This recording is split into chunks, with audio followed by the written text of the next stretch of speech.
24 रोजी दुपारी 12 वाजेच्या आसपास अश्विनी बाबूराव मगर राहणार शेळगाव या 12 वाजता कार्यालयात आल्या. त्यांचं काही जागेसंदर्भातले सुनावणी होती. त्याच्यापूर्वी त्यांची सुनावणी झाली होती आणि त्यांना 29 तारीख दिली होती.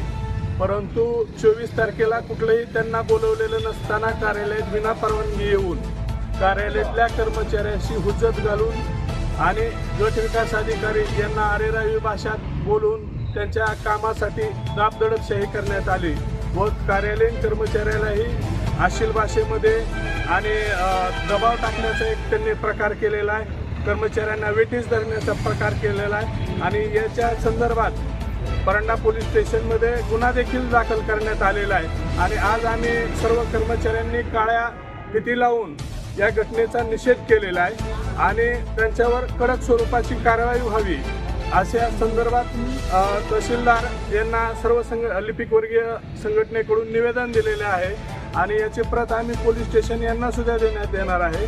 याची चौकशी करून जास्तीत जास्त त्यांच्यावर कठोर कारवाई करण्यात यावी अशी सर्व कर्मचाऱ्यांकडून मागणी करण्यात येत आहे. आपल्या परिसरातील बातम्या पाहण्यासाठी चॅनलला सबस्क्राईब करा, व्हिडिओला लाईक